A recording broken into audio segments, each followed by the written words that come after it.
Look, I know it's like a week late, but I've been sick this week. I want to talk about the Critics' Choice Awards. So before I dive in, please subscribe, hit the like button, hit the bell, comment down below if you're watching on YouTube, or if you're on TikTok, hit the follow button, comment.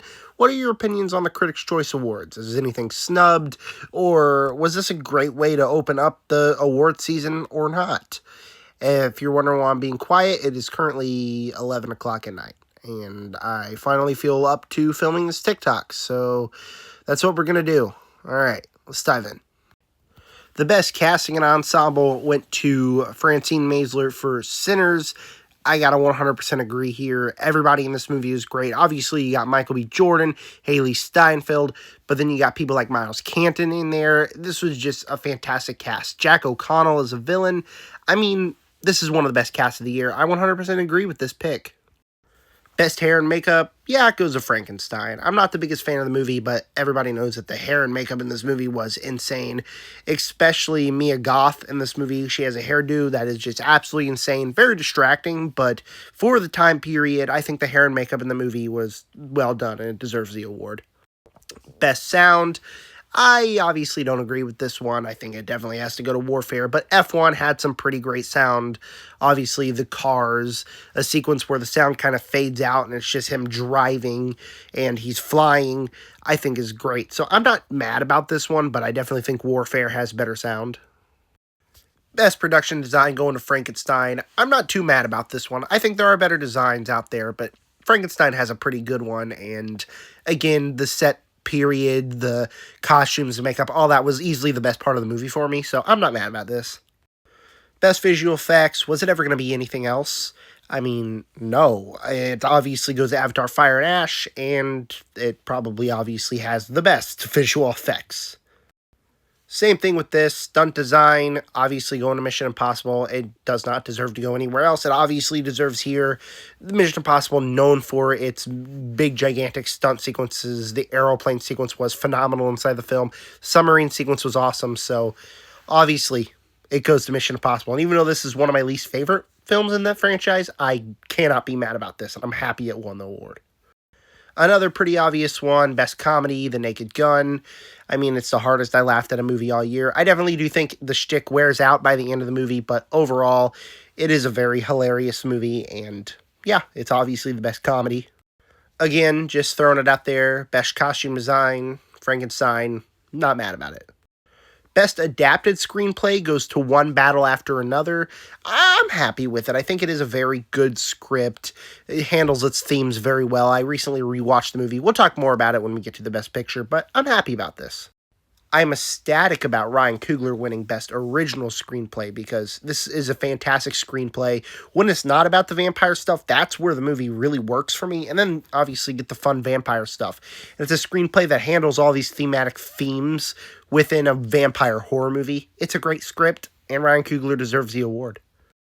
Pretty obvious, Ludwig Göransson, Best Score. Yep, I've listened to the score numerous times. Yeah, it easily wins the award. Best Director, Paul Thomas Anderson for One Battle After Another.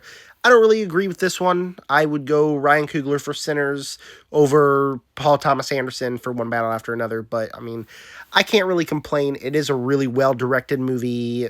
Every single sequence, the script, the performances, all directed perfectly, and so I can't really be mad about it, but he wouldn't be my first pick. Ryan Coogler would. I'm just going to say I have not seen Hamnet, so I cannot say how good Jessie Buckley's performance is, but she's getting a lot of buzz. And when I eventually check out the movie, I'm very excited to see her performance. She won Best Actress at Critics' Choice Awards, so congratulations to her. This is pretty massive. Best Supporting Actress goes to Amy Madigan from Weapons. Yes. Hell yes. I loved her performance in this movie. She is creepy. The very first sequence she appears on screen, I mean, man, I was on the edge of my seat. I loved her character, and I think her performance definitely deserves awards, and I'm so happy it got the award at the Critics' Choice Award, and it's massive considering this could be like a stepping stone for the Oscars. We could very well see Amy Madigan do some win in the Oscar. Look, I don't know what I was trying to say there. We could definitely see Amy Madigan win the award at the Oscar, was the sentence I was trying to say. I don't know what came out of my mouth there, but Amy Madigan, hell yes. Again, as someone who wasn't the biggest fan of Frankenstein, I'm not mad about the best supporting actor being Jacob Elordi. I thought he was incredible in the movie. Definitely one of the best pieces of the film. I loved his performance. I loved Oscar Isaac's performance. Every performance in that movie was great, but Jacob Elordi really made you care for the character of Frankenstein.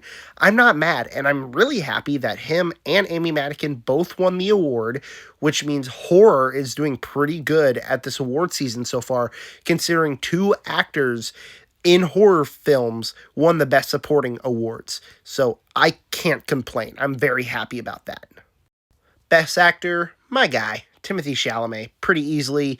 Leonardo DiCaprio, Michael B. Jordan, they're obviously up there, but Timothée Chalamet was on another level in Marty Supreme. He's easily got to be the winner here, and it's not even really any competition to me. He's like miles better than the other two I just mentioned, so yeah. And he had a fantastic speech, and I cannot wait to see his Oscar speech because there's no way he's not winning that award. If he gets snubbed at the Oscars, I'm going to be pissed. But he won the Critics' Choice Award, so I'm happy.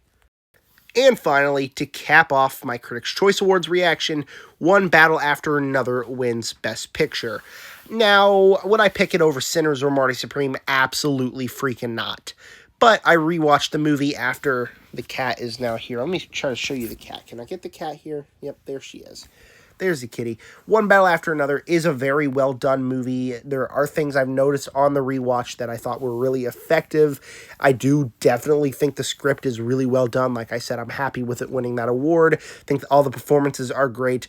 But overall, like on a story level, it doesn't necessarily connect with me. It's entertaining, yes, but like Marty Supreme and Sinners are both movies I watched, and I'm like, boom, like that is a masterpiece. This movie, I'm like, okay, it's a good action thriller movie, but I don't necessarily think it deserves to win all the awards. And Best Picture, it's okay to win Best Picture at Critics' Choice Awards, but I really hope it doesn't win that Oscar because it's a movie I definitely do think is a little overhyped for me. While still being really good, it's definitely overhyped. So what are your guys' opinions on the Critics' Choice Awards? I would love to know all that and more. And with that said, if you're watching on YouTube, subscribe. If you're watching on TikTok, hit the follow button for more.